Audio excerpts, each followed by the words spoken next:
Pasca pengumuman resmi diusungnya pasangan Basuki Cahayapurnama dan Jarod Saiful Hidayat oleh PDI Perjuangan di Pilkada DKI Jakarta, sorotan beralih ke sikap koalisi kekeluargaan. Akankah koalisi 6 partai politik ini solid mengusung satu pasangan kandidat atau justru terbelah menjadi dua poros kekuatan? Lantas siapakah pasangan kandidat yang akan muncul untuk menjadi rival pasangan Ahok Jarot dan seberapa kuat skala keterpilihan kandidat tersebut di mata publik ibu kota?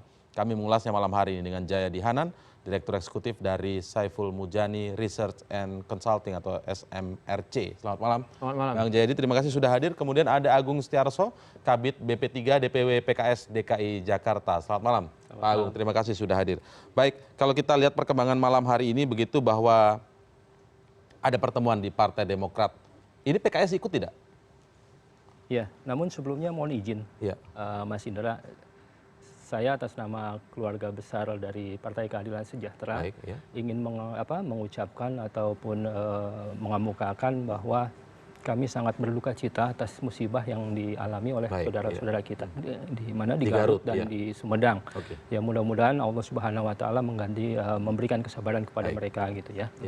Ya, oke. Untuk pertanyaan itu tadi bagaimana? Apakah PKS hadir malam ini di Demokrat? Terkonfirmasi itu? Saya pikir hadir ya, jika diundang memang ya.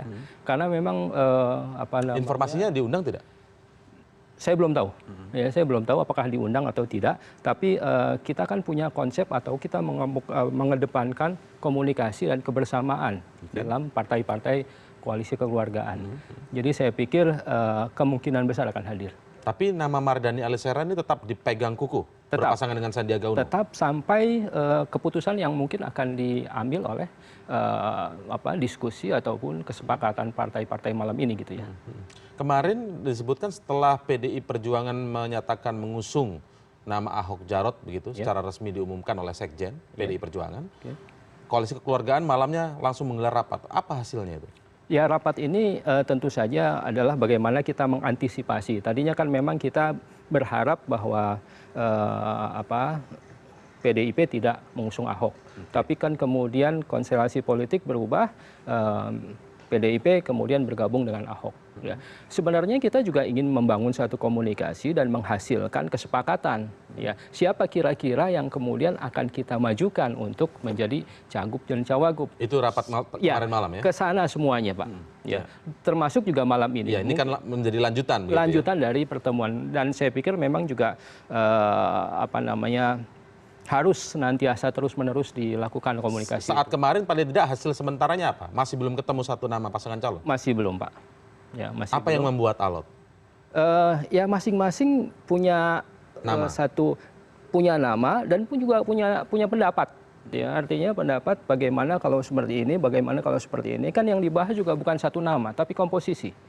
Ya, jadi komposisinya itu banyak sekali pilihannya. Namanya juga ada, komposisinya juga ada. Sehingga saya pikir juga waktu sehari 2 hari itu perlu kita membangun satu komunikasi ya, kita diskusi di sana. Jadi waktu itu arahnya akan sepakat 2 pasangan calon atau memang sebenarnya niatnya, goal utamanya kalau nanti ketemu sepakat akan tetap satu calon sehingga berhadapan head to head dengan petahana sekarang yang sudah mengumumkan? Semangatnya head to head. Semangatnya head to head. Makanya kemudian kita berkumpul.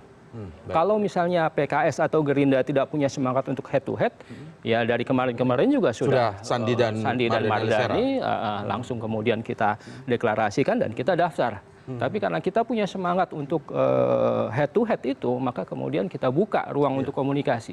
Dan PKS juga membuka ruang untuk misalnya ada nama baru atau komposisi baru yang diusulkan dan disepakati oleh komposisi baru itu belum tentu Sandi yang disebutkan. Ada tidak? Dalam salah satu komposisi itu belum tentu nama Sandiaga Uno. Saya nggak bisa berandai-andai ya, karena memang dari perbincangan kemarin saja, dari rapat kemarin saja. Saya belum dapat infonya untuk pasangan nama-nama yang ada yang dikemukakan. Ya.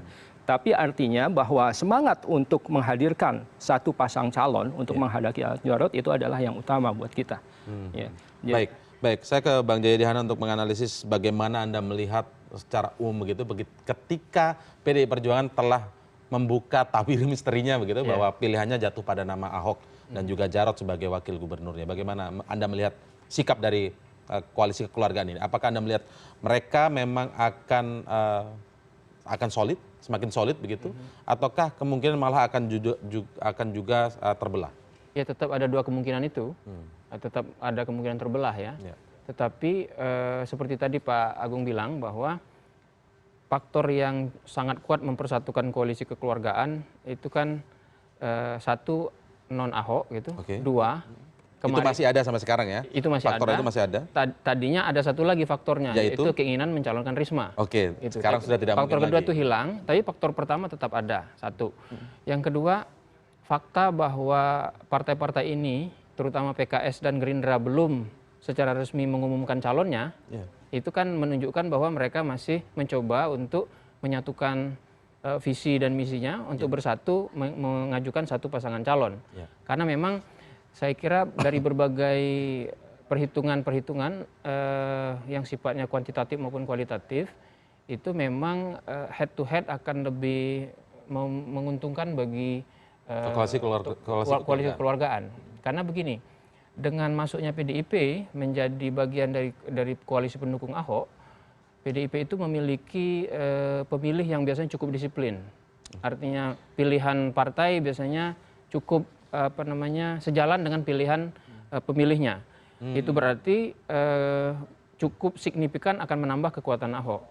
Itu artinya ada kemungkinan Ahok itu memiliki kemungkinan untuk memperoleh dukungan 50%. Bahkan ketika masih di putaran pertama gitu. Artinya kemungkinan dia untuk menang di putaran pertama itu menjadi lebih besar, meskipun belum tentu juga gitu kan. Nah, dengan demikian maka entah kalau punya dua pasangan ataupun satu pasangan, kalau tujuannya untuk mengalahkan Ahok, maka koalisi keluargaan sama saja kan, satu pasangan atau dua pasangan gitu. Sehingga mereka berusaha untuk itu. Kalau ternyata mereka tidak menemukan kesepakatan, misalnya akhirnya dua pasangan yang muncul dari koalisi kekeluargaan, maka ada potensi sejumlah orang kecewa, sejumlah pemilih kecewa. Karena kalau kita baca dari berbagai pemberitaan, tampaknya para pemilih yang anti Ahok gitu, yang sudah dari awal non Ahok begitu ya. Itu dalam hal ini termasuk para pendukung koalisi kekeluargaan menginginkan mereka satu suara begitu. Kalau nanti ternyata tidak satu suara, tidak mengajukan satu pasangan calon saja, ada kemungkinan muncul kekecewaan. Mungkin muncul pemilih-pemilih yang kecewa gitu. Pemilih-pemilih yang kecewa ini mungkin tidak akan beralih ke Ahok. Tetapi minimal mungkin mereka sudahlah kalau gitu kita nggak usah milih misalnya. Sehingga itu akan mengurangi kekuatan elektoral dari sini. Jadi saya kira hal-hal seperti ini pasti dihitung oleh koalisi kekeluargaan. Saya yakin koalisi kekeluargaan sudah memiliki data tentang itu. Saya yakin juga mereka sudah punya simulasi selama beberapa hari terakhir untuk pasangan siapa di antara nama-nama yang muncul. Jadi sebenarnya mereka sadar betul kalau ingin bisa menandingi petahana sekarang, apalagi sudah didukung oleh partai yang memiliki kursi paling banyak di DPRD saat ini, mereka harus satu begitu ya? Harus bersatu begitu. Saya kira mereka paham bahwa itu itu pilihan yang paling rasional, paling memungkinkan mereka untuk cukup kompetitif berhadapan dengan petahana saat ini. Itu disadari betul tidak oleh PKS sebagai salah satu dari kekeluargaan ini? Itu bukan satu-satunya alasan kenapa kita ingin head to head sebenarnya. Jadi alasan utama kita adalah efisiensi. Efisiensi apa? Artinya untuk menyelenggarakan dua putaran di dalam pilkada ini kan butuh dana yang cukup besar, energi yang cukup terkuras, kemudian juga waktu yang cukup lama. Kalau itu kan memang dalam undang-undang ada, artinya sudah persiapan secara biaya dan ini betul, sudah ada. Memang sudah ada, tapi kita menginginkan sesuatu yang simpel karena Jakarta ini juga kan harus segera kemudian berjalan. Jadi jangan sampai kemudian terlalu dan tersandar dan putaran kedua ini akan menyebabkan polarisasi yang cukup kuat yang cukup kuat antara Ahok dengan non Ahok. Jadi itu yang kita khawatirkan nanti berlanjut. Tapi kan kalau head to head juga pasti polarisasi juga. Polarisasi tapi kan waktunya nggak terlalu lama tidak terlalu terpolarisasi. Tapi kalau semakin lama dia akan semakin terpolarisasi dan itu kita khawatirkan akan berlanjut. Tapi ada benarnya juga kita juga berhitung tentang masalah elektoral bagaimana kemudian kalau head to head kita memiliki peluang yang cukup baik dalam menghadapi petahana ini dibandingkan kalau kemudian putaran kedua. Apalagi maksudnya terbelam jadi ada dua pasangan calon. Ada dua pasangan calon, karena memang kita memprediksikan kalau ada dua pasangan calon dari koalisi kekeluargaan akan menjadi putaran kedua.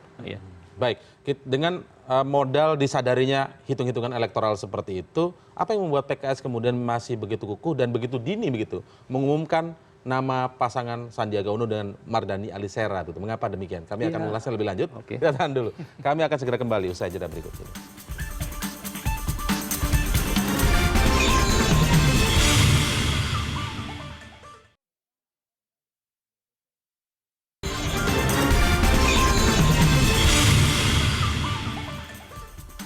Disebutkan tadi oleh Pak Agung bahwa PKS sebenarnya juga sadar betul tentang hitung-hitungan secara elektoral jika nanti koalisi kekeluargaan akan bisa dikatakan dalam tanda kutip lebih rugi jika dalam koalisi kekeluargaan itu mengajukan dua pasangan calon ketimbang mengajukan satu pasangan calon yang artinya head to head dengan kandidat petahana sekarang. Nah, pertanyaan seperti sebelum kita break tadi.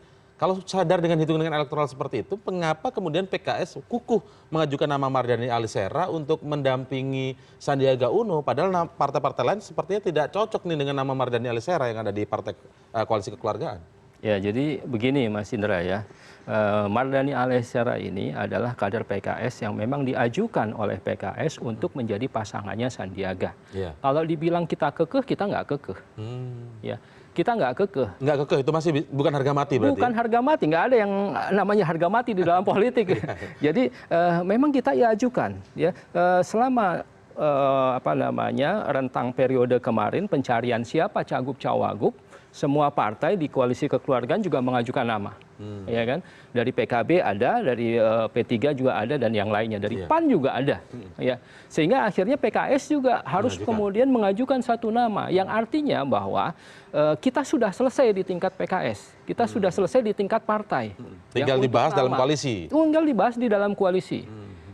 Meskipun begini Mas Indra ya, kita kan di dalam susunan cagup cawagup itu juga kita mempertimbangkan perolehan kursi. Ya, Gerindra kita persilahkan menjadi cagup karena dia jadi lebih berhak ya, lebih berhak maksudnya seperti itu ya? Ya, dalam hitungan kursi Pak ya. Jadi kita juga mengajukan itu.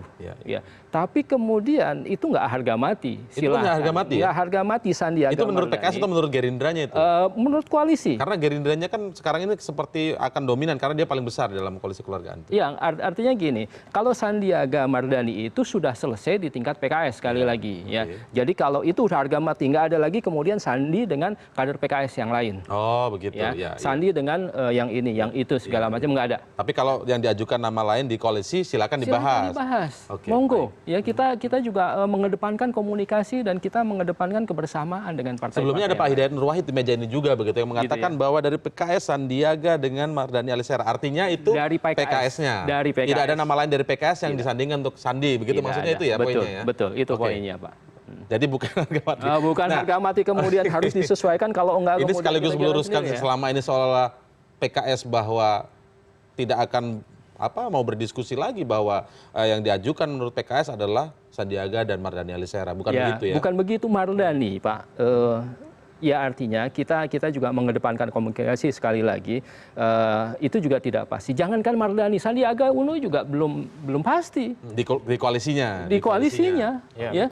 Posisinya juga belum tentu satu, belum tentu dua kan? Belum satu, belum tentu dua. Baik. Artinya ini masih terus berlanjut. Saya kira memang tidak mungkin ada harga mati Mas Indra di koalisi kekeluargaan. Nggak mungkin. Karena semangatnya tadi head to head tadi. Bukan hanya itu, ini realitas politiknya begitu, nggak mungkin punya harga mati. Karena satu, tidak ada satupun partai di koalisi kekeluargaan itu yang bisa mengusung calonnya sendiri, seperti PDI Perjuangan. Nggak bisa pakai harga mati di situ. Yang kedua, tidak ada satupun partai yang ada di koalisi kekeluargaan itu memiliki calon yang elektabilitasnya dominan gitu, elektabilitasnya sangat tinggi gitu. Kalau dibandingkan misalnya Sandiaga Uno dengan Pak Yusril atau nama-nama yang ada yang beredar di kalangan partai-partai itu kan tidak ada yang sangat dominan mengungguli partai yang lain, sehingga kalau menggunakan kekuatan partai tidak ada yang dominan karena tidak ada satupun yang bisa mengajukan calon sendiri, menggunakan kekuatan elektabilitas calon juga tidak bisa. Jadi mau tidak mau mereka harus berkompromi begitu. Jadi karena itu saya menilai masih sangat mungkin mereka untuk berkompromi pada entah malam ini entah malam besok, karena malam ini juga lanjutannya. Iya, sampai malam besok masih mungkin karena kan pendaftaran ditutup masih ada waktu tanggal 23 gitu. Iya. Tapi memang last minute begitu. Karena menunggu PDI Perjuangan sebelumnya. Iya, betul. Kan biasa itu. Ya memang tersandra oleh PDIP. Politik ini adalah kompromi. Jadi memang karena kan dalam membangun satu masyarakat, toh kita juga harus mempertimbangkan kekuatan yang lain. Ya, kekuatan yang memang dimiliki oleh orang lain. Nah itu yang mungkin harus kita kompromikan supaya nanti kita membangun. Ayo kita sama-sama ya dengan kekuatan masing-masing. Tujuannya sama untuk membangun Jakarta yang lebih baik. Baik, saya ingin menunjukkan ke Anda juga Pak Agung. Saya tadi bilang bahwa Pak Hidayat Nur Wahid pernah berbicara di meja ini juga tentang keputusan PKS dan juga Gerindra sepakat mengusung Sandiaga Uno dan Mardhani Alisera. Betul. Kira boleh simak sedikit cuplikan wawancaranya berikut ini. Tadi siang saya juga dikabari oleh Pak Presiden PKS, Pak Soebul Iman. Beliau baru saja komunikasi lagi dengan Pak Prabowo dan Pak Prabowo menegaskan confirm. Dan kami paham lah Pak Prabowo itu bukan orang yang ngalor gitu. Ya sekali iya gitu. Dan itulah PKS juga. PKS dan Gerindra sudah firm dalam hal ini begitu ya. Dan kami tidak mengada-ada karena secara peraturan dasar pun kami sudah memenuhi 15 dan 11 itu ada 26. Tentu kawan-kawan dari koalisi kekeluargaan tentu kami akan berkomunikasi dan siap berkomunikasi dengan kawan-kawan itu. Kalau kemudian kawan-kawan itu mempunyai pilihan yang lain, tentu kami juga memahami. Itu jadi poinnya Pak ya. Jadi seperti yang Anda jelaskan tadi bahwa memang dari PKS sudah selesai itu putusannya, tetapi kalau di koalisi keluargaan kemudian dibahas seperti yang terjadi malam ini, itu bisa saja berubah. Silahkan, demi kebaikan Jakarta ya Pak. Baik, saya ingin bertanya, ketika tadi sempat Pak Agung bercerita agak banyak begitu ya, ketika bahwa koalisi keluargaan punya visi yang sama dan faktor pemersatunya adalah menolak petahana. Itu sama mereka semua. Tetapi kemudian ketika mengajukan nama yang siapa yang bisa menyaingi petahana, seolah-olah agak lama ini. Betul. Apa penyebabnya dari kajian Anda? Yang menyebabkan hal ini kenapa mereka sampai kemudian menolak tapi tidak punya atau sulit lah paling tidak sampai sekarang untuk mencari nama yang paling tidak untuk mengimbangi petahana? Ya karena nama-nama yang beredar ya selama ini yang juga diperhatikan oleh partai-partai itu di luar petahana belum ada yang cukup kompetitif ya dibandingkan dengan lawan-lawannya. Misalnya kalau kita simulasikan ya, mulai dari survei sejak setahun terakhir itu, ketika di head to head kan antara di simulasi head to head antara petahana melawan, misalnya melawan Pak Yusril, atau melawan Yusuf Mansur, atau melawan Sandiaga Uno, itu angkanya itu mirip-mirip. Jadi tidak ada yang sangat dominan, sehingga tidak ada satupun yang berani dengan cukup percaya diri untuk mengklaim pokoknya ini saja kita deklarasikan, lu mau apa enggak kita deklarasikan, kan nggak bisa begitu. Selain ada faktor tadi, tidak ada satupun partai yang bisa mengajukan calon sendiri, harus betul-betul bersama dengan partai lain gitu. Nah dalam kasus PKS bisa saja PKS sangat yakin sudah firm gitu, sudah pasti mengajukan Pak Mardhani sebagai calon wakil gubernur untuk Pak Sandiaga Uno. Tapi kan Gerindra juga berpikir soal kalau misalnya pasangan ini belum tentu menang melawan petahana, sementara ada nama-nama lain yang boleh dipertimbangkan, maka mereka akan melakukan dulu simulasi itu sampai dengan mereka tidak bisa lagi melakukan simulasi-simulasi karena dibatasi oleh waktu. Begitu, ya. Baik, memang kesulitannya mencari nama yang bisa menyaingi petahana yang ditolak oleh koalisi kekeluargaan itu ya? Kita ingin yang terbaik Pak. Ya, jadi kita bukan mengambil ya, tapi kita memang sampai di akhir kira-kira yang terbaik yang mana. Ya. Memperhatikan survei-survei juga tidak? Memperhatikan survei, memperhatikan psikologis, melakukan survei juga di internal. Dan memang belum ketemu begitu ya? Kita ketemu, tapi kan kita mencari formasi yang lebih baik dengan yang lain. Artinya kalau disebut sulit, ya relatif ya Pak ya, karena kita ingin sesuatu yang memang sangat optimal gitu, sangat terbaik di antara pilihan-pilihan yang ada. Dan saya pikir juga tidak salah ya, dalam artian kita ingin yang terbaik yang kita hasilkan, kemudian diskusinya banyak, masukannya banyak, semakin banyak masukan ya semakin baik, tapi memang semakin lama. Tapi toh kita juga nggak akan melewati batas waktunya. Ya jangan lupa faktor lain yang juga sangat menentukan itu kemarin karena semua partai itu kan masih berharap Risma yang maju. Yang diajukan oleh PDI Tapi Perjuangan yang partai Ibu Risma tidak bisa maju kecuali dimajukan oleh PDI Perjuangan gitu. Itu juga yang membuat mereka harus menunggu gitu sampai dengan last minute ini. Saya kira gitu. Tapi dari koalisi kekeluargaan ini informasinya memang mendekati Risma juga tidak sih? Iya, kita mendekati beliau, cuman tentunya kita kan juga menghormati pemilik Risma. Ya PDIP beruntung punya Risma, gitu kan.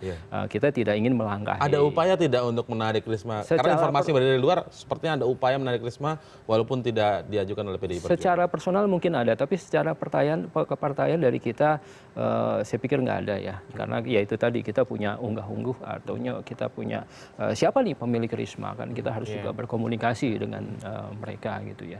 Tapi keinginan kita sudah dilontarkan sama Pak Dr. Hidayat ya, kemudian dari beberapa pimpinan pusat kami juga sudah melontarkan bahwa Risma adalah yang terbaik untuk menghadapi petahana. Dan itu juga dilontarkan oleh pimpinan koalisi kekeluargaan yang lain. Ya, mereka memanggil dari P3 misalnya. Kita berharap, tapi toh itu masih sebatas harapan yang kemudian pemiliknya belum mengizinkan, ya silakan. Baik, kalau kita lihat sepanjang hari ini ada beberapa pernyataan dari petinggi-petinggi partai politik yang tergabung dalam koalisi keluargaan di luar PKS begitu ya, di luar PKS dan Gerindra, bahkan Demokrat, kemudian ada PAN kalau tidak salah mengatakan akan ada nama kejutan yang akan dimunculkan dari diskusi paling tidak malam hari ini atau yang akan dikeluarkan oleh poros yang disebut poros baru. Sebelumnya menyebut poros baru gitu karena yakin Gerindra PKS akan berjalan sendiri, sebelumnya seperti itu. Menurut Anda apakah nama-nama yang beredar saat ini sudah ada yang mungkin tercakup dalam survei-survei yang lain begitu, kejutan itu, ataukah ada nama lain yang bisa membuat kejutan? Kalau dilihat sebelumnya kan agak sulit mencari penantang petahana ini. Saya kira ini maksud kejutan itu mungkin Anies Baswedan ya. Karena kalau nama seperti Pak Yusril, Pak Yusuf Mansur, bukan kejutan lagi itu semua sudah diantisipasi. Kalau nama di luar itu tiba-tiba ada nama lain di luar Anies Baswedan, itu betul-betul kejutan gitu. Dan saya nggak kepikir siapa itu. Ya mungkin ada nama Rizal Ramli, tapi Rizal Ramli kan sudah muncul disebut, berbagai gitu survei ya. juga. Jadi kalau disebut kejutan ya Anies Baswedan karena tidak diperkirakan sama sekali awalnya ya sampai bahkan mungkin sampai bulan Juli itu belum muncul namanya begitu. Jadi itu karena itu dia menjadi kejutan karena secara umum kita agak sulit menebak ya bagaimana potensi beliau dari analisis yang sifatnya lebih objektif berdasarkan hasil simulasi gitu. Mungkin koalisi kekeluargaan saya kira sudah punya simulasinya dengan survei terakhir, tapi data-data yang beredar kan belum ada. Iya, benar. Cuma mungkin saja nama Anies akan muncul menjadi kejutan begitu. Bahkan ini mungkin, kejutan yang terbaca sebenarnya ya. Iya, mungkin saja kalau dilihat dari hitung-hitungan kualitatif, mulai dari kualitas personal misalnya. Tingkat popularitasnya saya kira sudah tinggi ya, dugaan saya di kisaran 70-an% dan saya kira survei dari beberapa lembaga survei juga melihat itu tidak kalah dari Pak Yusril dan tidak terlalu jauh terpaut dengan petahana ya. Kemudian bahkan dia bisa lebih unggul dari Pak Sandiaga Uno yang sudah cukup lama bekerja tapi popularitasnya sampai dengan masih di kisaran 60%. Ya, lebih rendah dari itu. Yang kedua, dia punya pengalaman di pemerintahan. Yang ketiga, yang ini yang mungkin paling unggul dibanding yang lain adalah karena dia masih masuk golongan pemimpin seperti Ahok. Dalam arti pemimpin yang dianggap baru, fresh, yang bisa dianggap sebagai alternatif dibandingkan dengan calon-calon pemimpin lain yang sudah lebih tua gitu. Sehingga di situ ukuran popularitasnya masih walaupun di luar radar survei-survei yang ada saat ini, mungkin yang disebut kejutan itu kemudian muncul nama tapi masih punya popularitas yang cukup tinggi ketika seperti kepala daerah atau pemimpin yang setipikal dengan Ahok begitu. Bukan itu potensi dia secara kualitas ada. Kalau popularitasnya kan wajar karena beliau terus beredar kan dalam pemberitaan karena selain di Pilpres kemarin perannya cukup besar, kemudian menteri yang juga cukup populer begitu. Jadi wajar kalau popularitasnya tetap tinggi ya di Jakarta maupun di Indonesia secara nasional. Jadi mungkin itu yang membuat partai-partai itu kemudian melakukan simulasi dan berpikir bahwa Anies Baswedan bisa menjadi semacam tanda kutip kuda hitam untuk berhadapan dengan dengan petahana begitu. Baik, kita nantikan apakah memang nama Anies Baswedan yang disebut tadi bisa menjadi kuda hitam penantang petahana, ataukah ada kejutan lain. Kita nantikan prosesnya malam hari ini sedang dibahas oleh partai-partai tergabung dalam koalisi keluargaan di kediaman Ketua Umum Partai Demokrat Susilo Bambang Yudhoyono. Terima kasih Bang Jayadi Hanan, terima kasih juga Pak Agung Setiarso telah bergabung bersama kami malam ini mengulas tentang dinamika Pilkada DKI Jakarta.